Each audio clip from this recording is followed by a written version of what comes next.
বিমানবন্দরের চূড়ান্ত চেকিংয়ে গিয়ে স্থানীয় সরকার উপদেষ্টা আসিফ মাহমুদ সজীব ভুঁইয়ার হ্যান্ডব্যাগে ম্যাগাজিন এবং গুলি পাওয়া যায়। বিষয়টি গণমাধ্যমে গেলেও অল্প সময়ের ভিতরে গণমাধ্যম থেকে গায়েব হয়ে যায়। কিন্তু অনলাইন অ্যাক্টিভিস্টরা তাদের সামাজিক যোগাযোগ মাধ্যমে এই বিষয়টি প্রকাশ করায় আর গায়েব করে ফেলা যায়নি। আত্মপক্ষ সমর্থন করে আসিফ মাহমুদ সজীব ভুঁইয়া বলেছেন ফেসবুকে স্ট্যাটাস দিয়ে যে তিনি আন্দোলন করতেন, তার উপর ক্ষুব্ধ অনেকে ছিল। তার যখন প্রোটোকল ছিল না তখন তার নিজের জীবনের নিরাপত্তার জন্য তিনি বৈধ অস্ত্র ব্যবহার করেন। সেই বৈধ অস্ত্র নিয়ে তার দ্রুততার সঙ্গে দেশের বাইরে যাওয়ার সময় ব্যাগ প্রপারলি চেক না হওয়ার কারণে ব্যাগের ভিতরে একটি ম্যাগাজিন থেকে যায় এবং তিনি দুঃখ প্রকাশ করেছেন। এই স্ট্যাটাসটার পরেই আলোচনাটা আরো দীর্ঘায়িত হয়েছে। আলোচনা এসেছে তিনি উপদেষ্টা হবার পর নিশ্চয়ই তার প্রোটোকল পেয়েছেন, তার ব্যক্তিগত দেহরক্ষী পেয়েছেন, তখন তো আর লাইসেন্স সহ পিস্তলের প্রয়োজন হয়নি। তিনিও বলেছেন যে তার যখন প্রোটোকল ছিল না সেই সময় নিরাপত্তার জন্য তিনি এটা নিয়েছেন। তাহলে সেই সময় তিনি ছিলেন আন্দোলনের নেতৃত্ব দানকারী একজন ব্যক্তি। এখন আমরা আসি, তিনি যদি ব্যক্তি পর্যায়ে লাইসেন্স পেতে হয়, লাইসেন্স ছাড়া পিস্তল ব্যবহার করা যায় না। তাহলে প্রচলিত রীতি এবং নিয়ম হচ্ছে ব্যক্তিকে প্রতি বছর এত আয় থাকতে হবে যে প্রতি অর্থ বছরে তিনি সরকারকে ৩ লক্ষ টাকা ইনকাম ট্যাক্স দেন এবং সেটা হতে হবে লাস্ট 3 ইয়ার্সের। তা লাস্ট 3 ইয়ার্স মানে হলো তাকে ৩ লক্ষ ৯ লক্ষ টাকা ইনকাম ট্যাক্স দিতে হয়েছে যখন তিনি উপদেষ্টা ছিলেন না। দ্বিতীয় হতে হবে তিনি যে বাসায় থাকেন সেই জায়গাটায় এই জাতীয় আগ্নেয়াস্ত্র রাখার নিরাপদ স্থান কিনা। তৃতীয় হতে হবে যে তার হাতে এ জাতীয় একটা আগ্নেয়াস্ত্র দেওয়া হলে এই আগ্নেয়াস্ত্রটার অপব্যবহার হবে কিনা।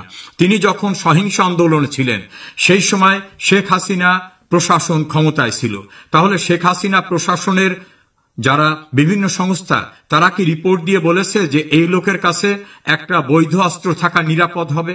তারা কি চেক করে দেখেছে উনি যে বাসায় থাকেন সে বাসাটায় পিস্তল বা এ জাতীয় আগ্নেয়াস্ত্র রাখার মতো নিরাপদ স্থান?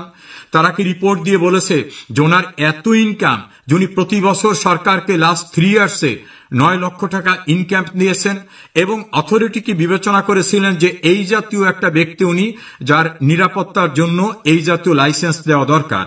তাহলে তার এই পরিমাণ ইনকাম ছিল। দ্বিতীয় হচ্ছে তিনি যখন পিস্তলটি কিনেছেন সেক্ষেত্রেও তো প্রচুর টাকা লেগেছে একটা পিস্তল কিনতে। এই আয়ের উৎসগুলি নিয়ে বিভিন্ন প্রসঙ্গ এসেছে। দ্বিতীয় এসেছে যে তাহলে তিনি উপদেষ্টা হওয়ার পূর্বের 3 বছর কি ব্যবসায়ী ছিলেন? ব্যবসায়ী না হলে তার তো এত টাকা ইনকাম হওয়ার কথা না। আর এত টাকা ইনকাম না হলে প্রতি বছর তিনি 3 লক্ষ করে টাকা সরকারকে ইনকাম ট্যাক্স দেওয়ার কথা না। তাহলে ব্যবসায়ী হয়ে কি তিনি ছাত্রদের নেতৃত্ব দিয়েছেন? তিনি কি মেসে থাকতেন, নাকি বাসায় থাকতেন, নাকি বিশ্ববিদ্যালয়ে থাকতেন? তিনি এবং তার বন্ধুদের বিভিন্ন সময় স্টেটমেন্টে যেটা ফুটে উঠেছে এবং তার পারিবারিক বাড়ির যে ছবি, বিভিন্ন রকম যে ইনফরমেশন গণমাধ্যমে টেলিভিশন এসেছে, তাতে এই জাতীয় বিত্তবান তাকে মনে হবার কোনো কারণ দেখা যায়নি। যদি তাই না হয় তাহলে কিভাবে তিনি পিস্তলের লাইসেন্স পেয়েছিলেন? কিভাবে তিনি প্রতি বছর তার এত ইনকাম দেখিয়েছিলেন? তাহলে তার পেশা প্রকৃত পক্ষে কি ছিল? এবং সেই সময়ের প্রশাসন কি তাকে লাইসেন্স দিয়েছিল? এবং তিনি লাইসেন্স পাওয়ার জন্য নিরাপদ ব্যক্তি ছিলেন কিনা সে প্রসঙ্গগুলি সামনে চলে এসেছে। অনেকেরই ধারণা যে এই বিষয়গুলি কেঁচো খুঁড়তে সাপ বেরিয়ে আসার মতো অবস্থা এসেছে।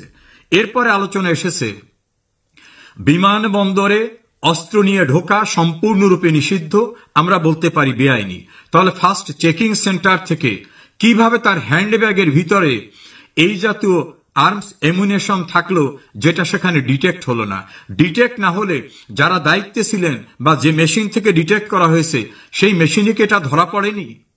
তাহলে যদি ধরা না পড়ে থাকে কি কারণে ধরা পড়লো না?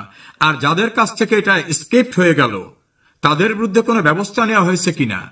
আসিফ মাহমুদ সজীব ভুঁইয়াকে কি কোনো প্রশ্ন করা হয়েছে? তিনি কি আইনের ঊর্ধ্বে? তিনি কি কোনো সন্তোষজনক ব্যাখ্যা দিতে পেরেছেন? তাহলে ওখান থেকে তার এই যে ম্যাগাজিন এবং গুলিটি, সেই গুলিটি তিনি কার হাতে হস্তান্তর করেছিলেন? কে গুলিটি নিয়ে ব্যাক করে আসলো? কারণ সকলে ওই গুলি কিন্তু বহন করতে পারবেন না। এগুলি নিয়ে আলোচনা এসেছে। আবার কেউ কেউ গণমাধ্যমে বলছেন তার পিছনে নানা রকম বিতর্ক চলছে, যেমন তার এপিএস এর দুর্নীতি, যেমন ইশরাক সাহেব তিনি বলছেন যে তিনি মেয়র, আবার সেখানে তিনি প্রশাসক নিয়োগ করেছেন।